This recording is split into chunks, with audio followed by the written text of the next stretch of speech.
Hello everyone, have a great day. So now we will talk about the theoretical philosophical foundation in mother tongue.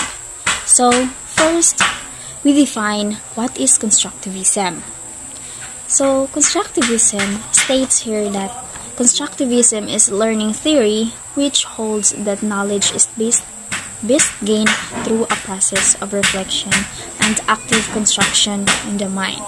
So when we say constructivism, it is a learning theory that emphasizes the active role learners play in building their own knowledge and understanding.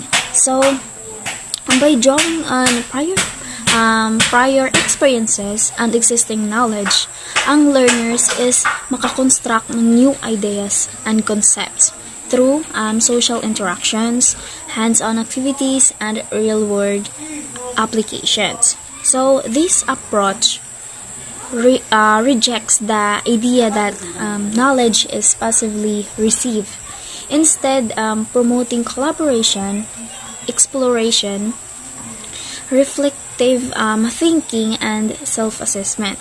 So, okay. So, pupunta naman tayo sa constructivist learning theory.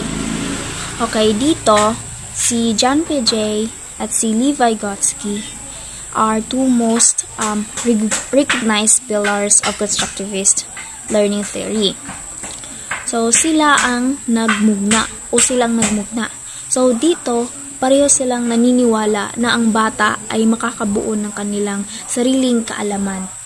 Samantala, unlike sa behaviorist, both Piaget and Vygotsky do not view children as empty vessels or tabula rasa. Ibig sabihin ay, ang bata ay hindi matuto kapag hindi i-teach ng mga adults. So, sila Piaget at si Vygotsky ay hindi sila naniniwala. So, constructivists argue that children are preformed to learn and acquire knowledge as they go through different developmental stages. So, sila Piaget at Vygotsky, ang bata maka-learn or maka-build ng new knowledge sa pamamagitan ng different developmental stages. Okay? So, we have John Piaget. John Piaget believed that children are not passive learners, but active ones who build understanding by interacting with the world around them. So, according to Piaget, as children grow, their thinking develops in stages. So, during each stage, they learn in different ways, and their mental processes change. So, becoming more complex. So, this helps them not only gain knowledge but also learn language. So, in simple terms, Piaget saw children as little scientists who explore, experiment, and make sense of the world as they grow. Okay, so next we have cognitivism. So here, cognitivism emerged in the late 1950s as a response to behaviorism, so which focused mainly on what can be seen or measured in people's actions. Instead, cognitivism emphasizes the importance of what's going on inside our minds, our thoughts, memories, and problem solving. So, the main idea is that learning isn't just about how we behave, but also about how we process information, understand things, and make decisions. So, in simple terms, cognitivism is about how we think and how our brain helps us learn. So, cognitive learning theory says that learners are active participants in their learning. They don't just absorb information passively, but they bring their own skills, knowledge, and past experiences to the process. So, when learning something new, they use what they already know to make sense of the new information, building their understanding based on their previous experiences. So, learning is like putting together a puzzle using the pieces you already have. So, we move to John Piaget. John Piaget's theory of cognitive development. So now, let's get to know who is John Piaget. Okay, so John Piaget was a Swiss psychologist who was born on August 9, 1896 in Neuchâtel, Switzerland, and passed away on September 16, 1980 in Geneva. So, he is known for being the first to carefully study how children learn and develop their understanding of the world. So, John Piaget focused on how children grow and change in their thinking as they learn new things. Okay, so what is cognitive development? So John Piaget's theory of cognitive development suggests that as children grow, their intelligence changes and becomes more complex. It's not just about learning new facts, but children also need to create a mental model or picture of the world around them. So this means they build their own understanding of how things work based on their experiences. So children learn by both gaining knowledge and also organizing it in their minds to make sense of the world. So the following sections explains several important aspects of cognitive development that Piaget proposes in his theory. So first, we define the schema.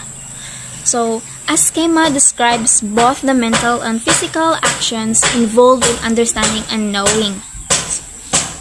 Schemas are categories of knowledge that help us to interpret and understand the world. So this schema is like a mental framework that help us understand and make sense of the world, and it includes both the knowledge we have and the way we gather and process that knowledge. Piaget believed that as we experience new things, we use that information to update or change our existing schemas. For example, when children learn their first language, they create these mental categories or the schemas based on the words and ideas they know.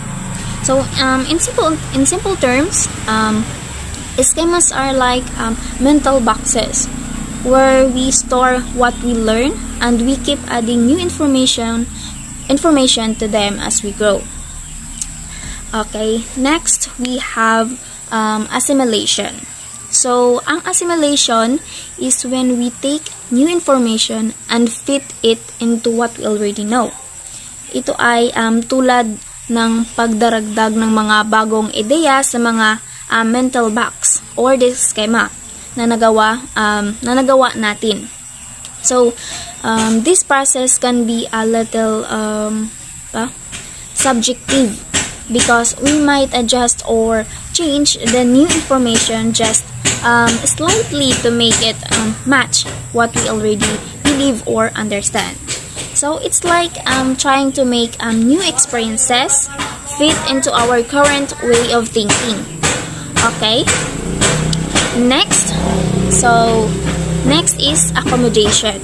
So accommodation is another part of adaptation, is the ability to change existing schemas in light of new information of new information. So the accommodation is when we change our existing mental frameworks or the schemas because of new information that doesn't fit with what we already know. If the information doesn't match our old ideas, we adjust or even create new schemas to understand it better. So accommodation is like updating your mental maps when you discover something new or different that doesn't fit with what you thought before. So and the last is we have equilibration. So here in equilibration, as children grow and develop, they need to find a balance between using what they already know or the simulation and adjusting their thinking when they learn something new or the accommodation. So PJ called this balance or the equilibration because it is the process that helps children move from one stage of thinking to the next. So the equilibration is like trying to keep things steady in your mind by adjusting your knowledge when necessary. So helping you learn and grow at each stage. So and grow at each stage. So that is in equilibration.